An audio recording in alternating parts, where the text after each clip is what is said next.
എടാ അഭിഷേക്, നീ കളി ഓപ്പണിംഗ് സ്ട്രൈക്ക് എടുക്കില്ലേ? കഴിഞ്ഞ കളി നീയല്ലേ സ്ട്രൈക്ക് എടുത്തത്, പിന്നെ നീ ഫോമിലും അല്ലേ, നീ തന്നെ എടുക്ക്. അതിന് നീയല്ലേ നമ്പർ 1 T20 ബാറ്റ്സ്മാൻ, ഞാൻ വെറും നമ്പർ 5. ശരിക്കും ഞാൻ 5ാം സ്ഥാനത്താണ് കളിക്കേണ്ടത്. പിന്നെ സാഹചര്യത്തിന്റെ സമ്മർദ്ദം മൂലം ഓപ്പൺ ചെയ്യുന്നേ ഉള്ളൂ. നീ തന്നെ എടുത്തോ സ്ട്രൈക്ക്. എടാ ആദ്യത്തെ സ്ട്രൈക്ക് എടുത്തെടുത്ത് 3 ഡക്കായി. ഇനിയും ഡക്കി പോയി കഴിഞ്ഞാൽ ഇവന്മാരനെ നിർത്തിപ്പൊരിക്കും. ഒന്ന് എടുക്കടാ അഭിഷേകെ. നീ ഡക്കി പോയാലും ടീം കളി ജയിക്കുന്നുണ്ട്. പക്ഷെ ഞാൻ ഡക്കി പോയപ്പോഴോ ടീം കളി തോറ്റു. എടാ ടീം പ്ലെയർ അവിടെ നീ സ്ട്രൈക്ക് എടുക്കും. എന്താ ഇവിടെ ഒരു തർക്കം? എന്റെ പൊന്നി ക്യാപ്റ്റ, ഇവനോടൊന്ന് സ്ട്രൈക്ക് എടുക്കാൻ പറ, ഇവൻ കേൾക്കണില്ല. സ്ട്രൈക്ക് എടുത്തു കഴിഞ്ഞാൽ ഡക്കി പോകുന്നുള്ള അന്ധവിശ്വാസം എടേ പറ്റില്ലേ, കളഞ്ഞിട്ട് പോടേ. എന്നാ പിന്നെ ഒരു കാര്യം ചെയ്യ്, ക്യാപ്റ്റൻ തന്നെ സ്ട്രൈക്ക് എടുത്തോ.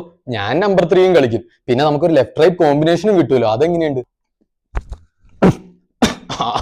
ആടാ ഞാൻ സ്ട്രൈക്ക് എടുക്കാം, എന്നിട്ട് ഞാൻ ഡക്കി പോയിക്കുമ്പോ എന്നെ അടുത്ത ടീമിൽ നിന്ന് മാറ്റം പറയുമ്പോൾ നീ പ്രസ് കോൺഫറൻസിൽ പോയിരുന്നിട്ട് എന്നെ കളിപ്പിക്കണം എന്ന് പറയോ? ഇല്ലല്ലോ. അയ്യേ എന്തോന്നടേ ഇതൊക്കെ, ഞാൻ എല്ലാം കേട്ടു. ഫിയർലെസ് ക്രിക്കറ്റ് ആണ് കളിക്കണമെന്ന് പറഞ്ഞ് ഞാൻ ഈ പ്രസ് കോൺഫറൻസിലൊക്കെ കോരം സംസാരിച്ചിട്ട് നീയൊക്കെ എന്റെ വില കളയോടെ. ആരുമില്ലേ ഈ ടീമിൽ ഒന്ന് സ്ട്രൈക്ക് എടുക്കാൻ?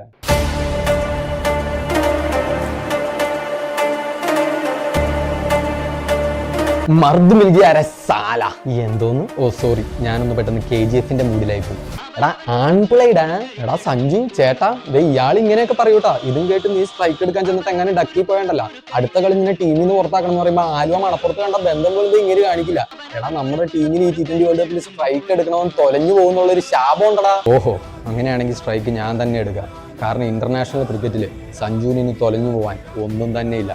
എടാ അഭിഷേകെ, നീ റെഡി ആയിക്കോ തിരിച്ച് ഫോമിൽ വരാൻ. റിസ്ക് ഫുള്ള് ഞാൻ എടുത്തോളാം. യെസ്, സഞ്ജു ബാക്കിയെല്ലാം